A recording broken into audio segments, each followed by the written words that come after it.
kamu konyo aduk nih lakon. Baru tadanga ada imam kira dak lo itu sambung itu. Lakum dinukum walad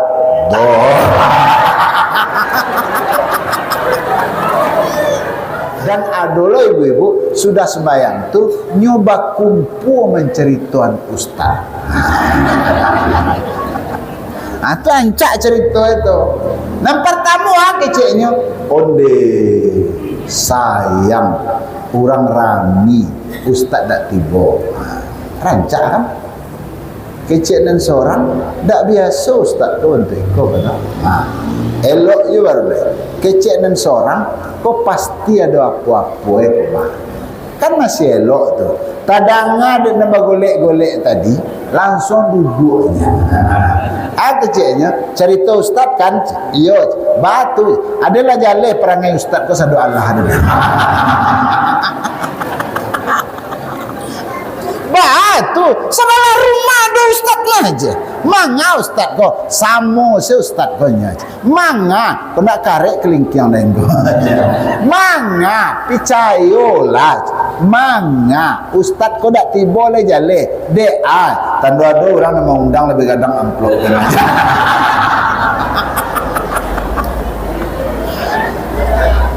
Dalam mengecek ketiba ustaz tu. Angui udah deh. Jadi kita dah ada hendak berdosa. Apabila seorang hamba mempunyai dosa yang banyak, lalu tidak ada amal soleh untuk menghapuskan dosa itu, maka ia akan diberi bala, kata Rasul, dengan resah dan gelisah. Artinya keresahan, kegelisahan sumber utamanya adalah salah kita kepada manusia, dosa kita kepada Allah Subhanahu wa taala. Jadi kau makasih laknat Allah. Bapak Ibu, lah panjang muka di mahwa kita tarian seketik lain. Hari lah pukul 1 kurang 2 jam. Iya kan?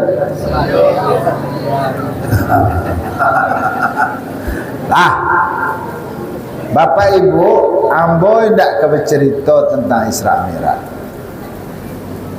Tapi kinilah banyak informasi termasuk di siko menyatakan bahasa peringatan-peringatan hari besar Islam itu tidak ada perintah dalam ayat Quran.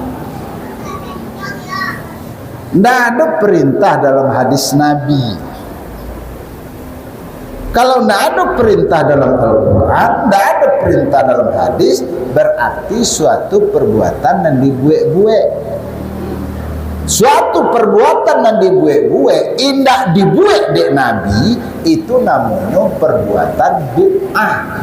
Bid'ah itu pinar tampe di neraka. Kalau itu lo dasar awaknya ibu-ibu apa-apa masuk neraka lah sadaya.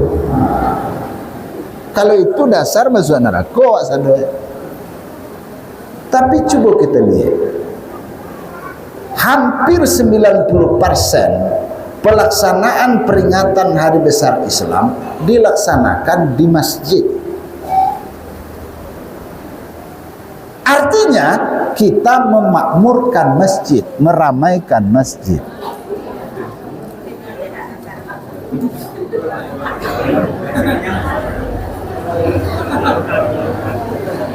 Lain tak panitia kara Jawa.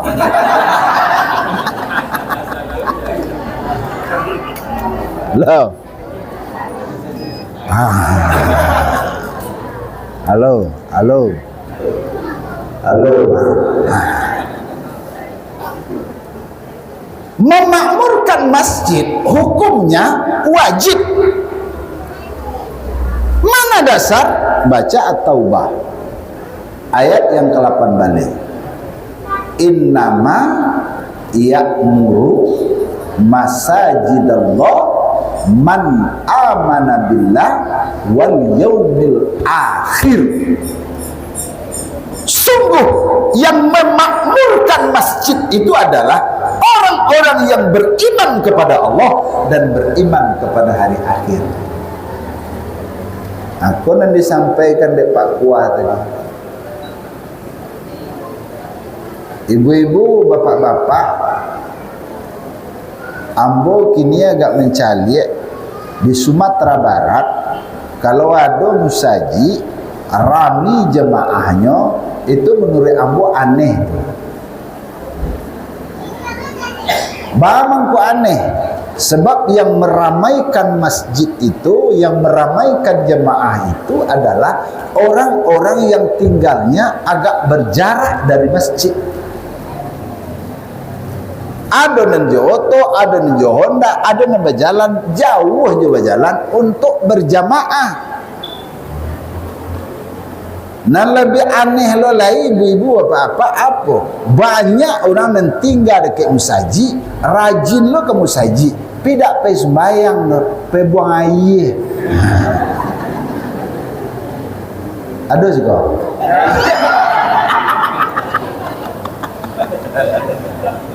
Jalan. Hah? Salahkah mereka berbuat? Perbuatannya tidak salah. Cuma dalam bahasa awak punya raso dah. Bapak punya raso. Ayat mengician. Ya ayyuhan nasu budu rabbakumul lazi khalaqakum wallazina min qablikum la'allakum tattaqun.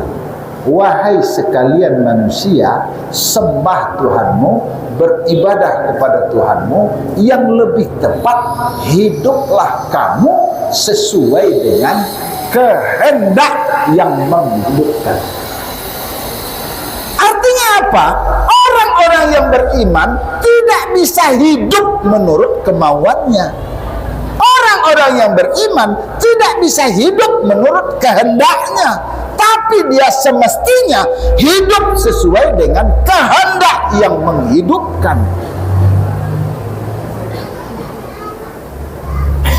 Bapak Ibu para jemaah, aku mau nak sampai aku cerita dibuat di tukang cerita, diceritakan di orang pandai bercerita. Ambo namo menceritaannya dengan syarat tindak boleh tanya-tanya. Hanya dia yo o. Abah kira-kira kamu ceritakan syaratnya apa?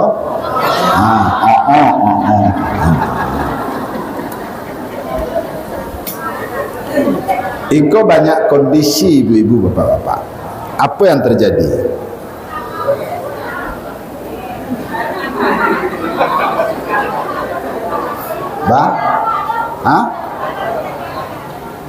Tadi si ko dah nampak dah dari balik tonggak lah, dia ada tak nampak je dah. Ayolah bagi alah.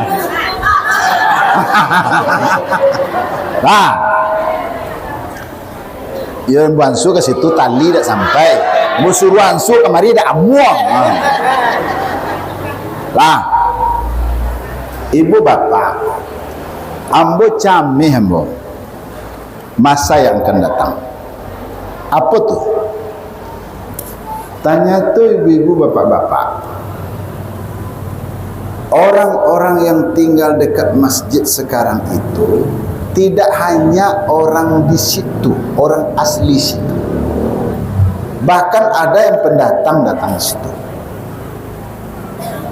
Jadi yang bercamihan tuh aku cerita apa tuh? Ada ibu-ibu bapak-bapak, orang yang tinggal di dekat masjid, anaknya masih ketek-ketek. Andai bapak itu masih punya orang tua lo di kampung. Lalu kecil apanya kebetulan lah gaek. Kecil apanya, di mana kalian tinggal di sini? Muka suinya dia tampik tinggal anak itu lain dah kayak musaji nyoba je. Alhamdulillah kok layo dekat musaji iyo nak napai dan kasinan iyo datanglah bak-bak je dekat musaji bana awak tinggal. Ternyata ibu bapa apa iyo payah bak tu kasinan cibo ditampe anak itu rupanya iyo di dekat musaji bana. Alhamdulillah. Tanya tu ibu-ibu apa-apa lah 2 hari apa tu di sinan dah ada orang sembahyang berjamaah. Lalu nyo tanyon ke anak eko kecil anak apa tu apa aku lagi tagak salah payah kecil apa nak ada orang sembahyang berjamaah di masjid. Oh ini lagi tu betul itu. Lah 2 hari di siko nak ada orang berjamaah doh cik.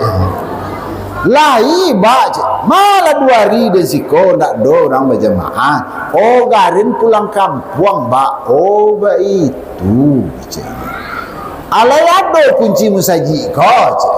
Lai bak cik. Awak memaci. Oh lai awak cik.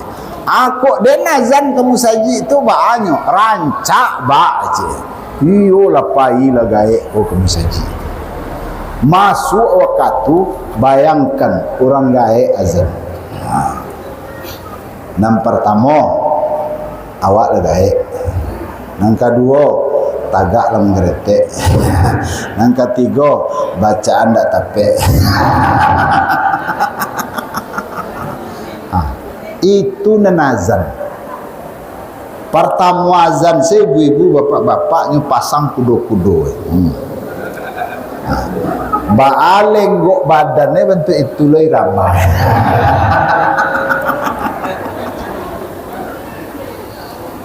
Allahu Akbar Allah. Tapi walaupun bantu itu sudah juga azan. Lain sudah juga azan kok. Alhamdulillah. Tiba amak bertiga, apak berdua. Nanti boko lah gaek-gaek lah.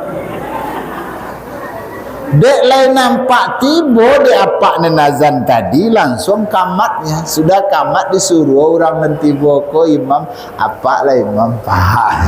Nanti boko lah gaek lo tarwi selah.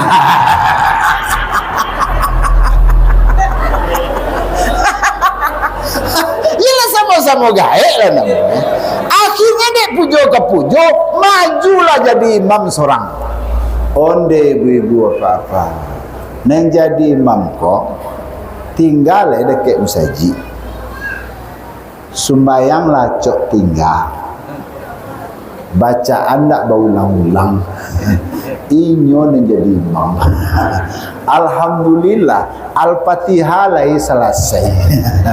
Tiba dia membaca surat Qul ya ayyuhal kafirun dak mau sampai ke ujung. Putar-putar situ sih.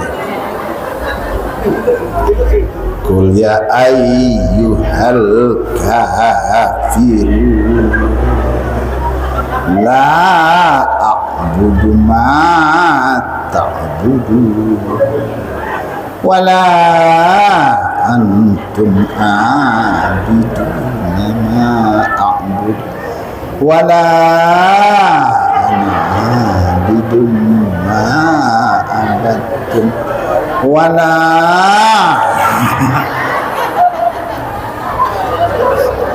lawala kawalas. Deklah lama mana nan jadi makmum leilang wakai. Akhirnya mengecek lah makmum di belakang gue ingat semuanya. Kecek biasa pendek ayat ini.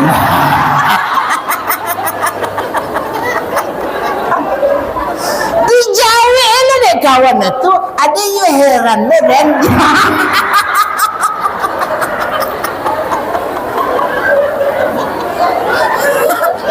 Ayo, anak imam kok tarwih juga. Wala Dek lalamu bana wala kawala takana bana dek makmum di belakang. Nyo sambung ayat ko. Kecek makmum lakum. Rupa dak kadang ada imam donya tari jo wala a'budun wala dek lalamu bana wala ko maju makmum selangkah ke dari muko dari belakang ke muko nyaduk ne lakum.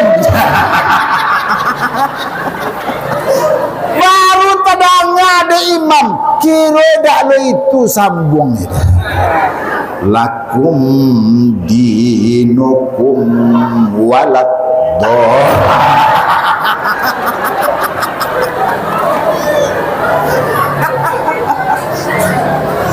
Mohon maaf ibu-ibu bapak-bapak, kok itu nanti jadi kira-kira nan kaberang sia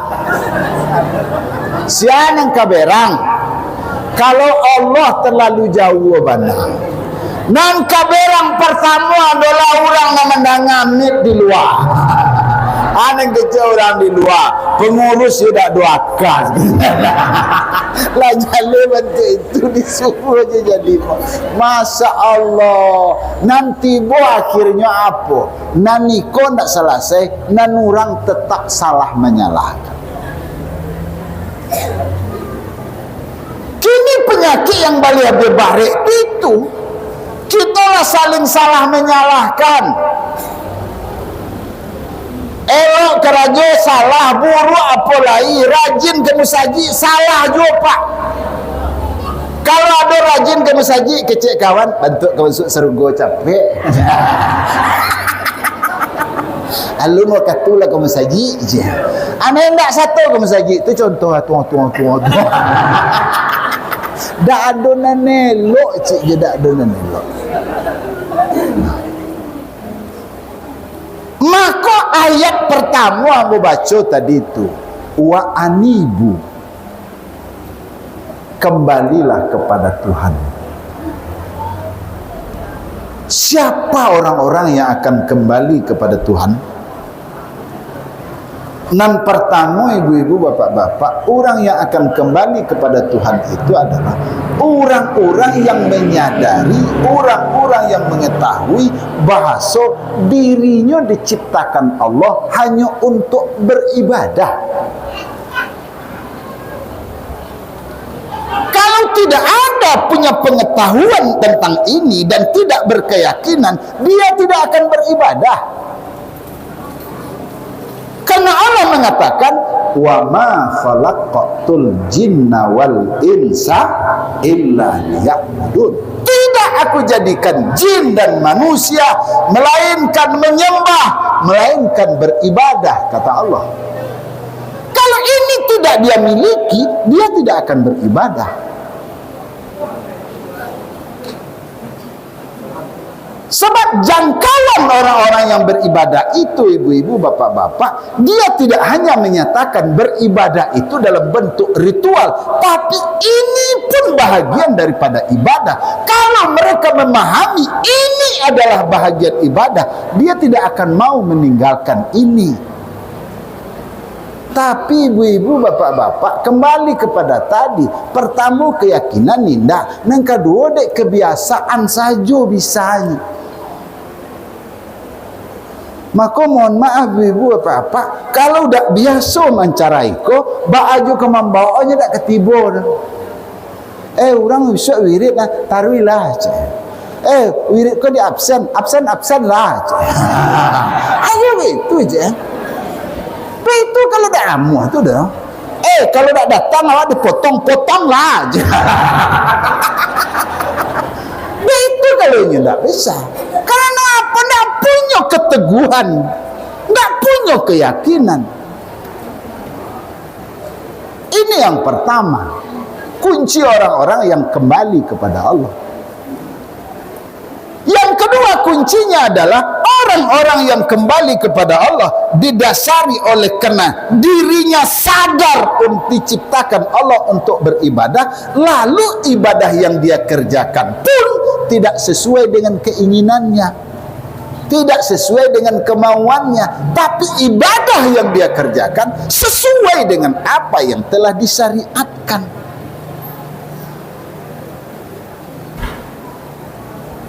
Contoh dan paling ketek ibu-ibu bapak-bapak, mohon maaf ya, tidak ada kita yang tidak tahu, masuklah ke masjid, sekali-kali jangan duduk di masjid sebelum tahiyatul masjid.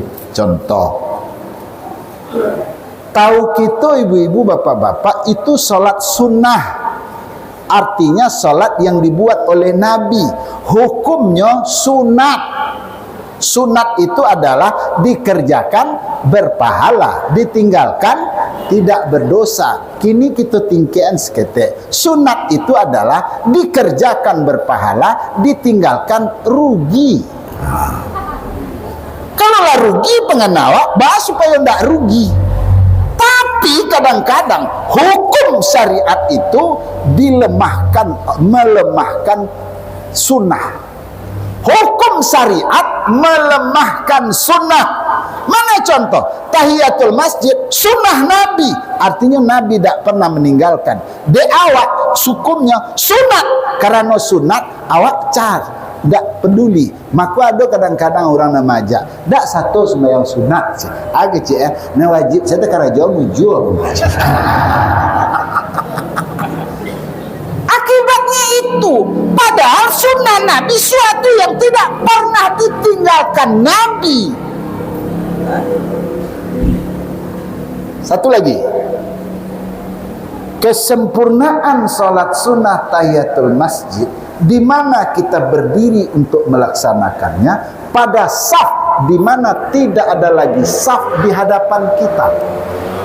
Artinya saf yang paling depan, di sana sempurnanya salat tahiyatul masjid. Bukan tidak sah di belakang, bukan tidak sah di luar, tidak sempurna. Sempurnanya di depan. Coba cari ibu-ibu apa-apa. Kalau ada orang salat tahiyatul masjid, namanya itu mengarajuan di mata gak ada ya. Di belakang. Sudah itu di mana banyak ya? Di mangin yang kancang. Sudah itu di mana lama ya? Di mata tampek nentaran. Pokoknya dengan lama di awak. Ini bukan kehendak kita. Ibadah yang mereka lakukan pun sesuai dengan apa yang telah disyariatkan.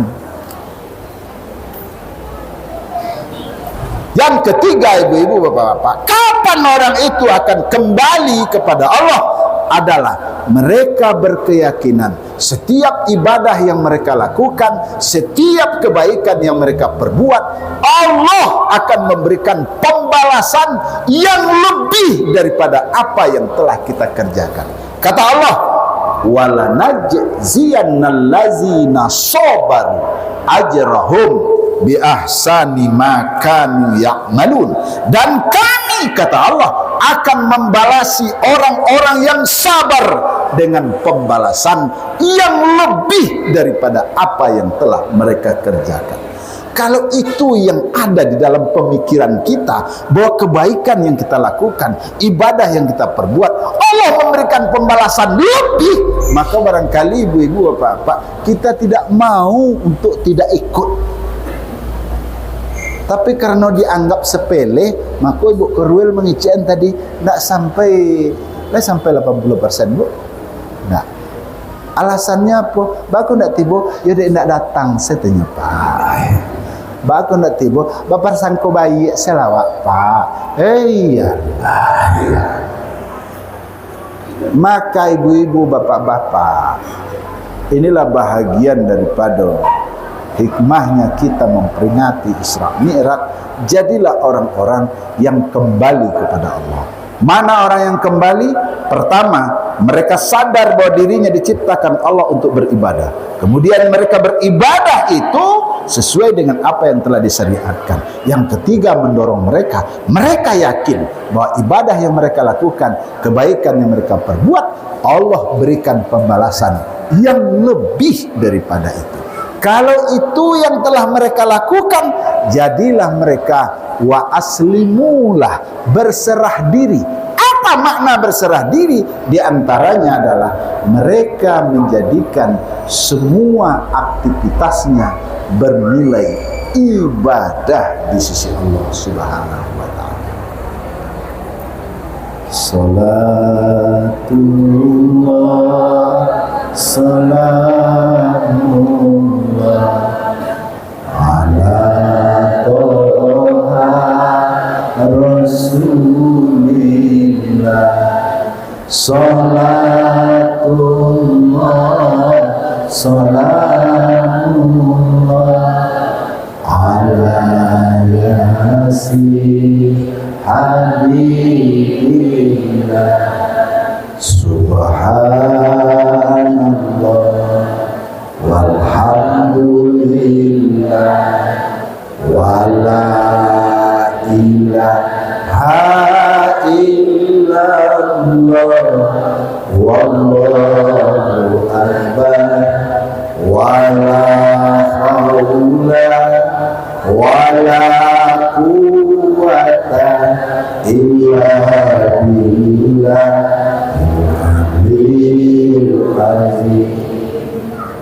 Sahabat pernah datang kepada Rasul, lalu dia menyatakan, ya Rasulullah, ada orang yang tinggal dekat masjid ya Rasul, tapi dia tidak mau berjamaah ke masjid. Tidak hanya itu ya Rasul, banyak salah yang mereka perbuat, banyak dosa yang mereka kerjakan. Kenapa Allah tidak berikan azab kepada orang itu ya Rasul? Apa jawab Rasul? Allah malu memberikan azab kepada mereka lantaran masih adanya orang berjamaah di masjid itu. Artinya jemaah masjid adalah bahagian dari penghalang terjadinya bencana. Jemaah masjid adalah bahagian dari penghalang terjadinya musibah. Andaikan di negari kita, ibu-ibu, bapak-bapak, banyak masjid, ternyata di masjid itu sudah jarang orang berjamaah, tunggu saja bencana itu pasti. Moga-moga menjadi pengetahuan dan menjadi meningkatkan keimanan kita. Insya Allah kita akan menjadi hamba Allah yang mencintai masjid. Amin. Ya. Terima kasih, banyak maaf. Assalamualaikum warahmatullahi wabarakatuh.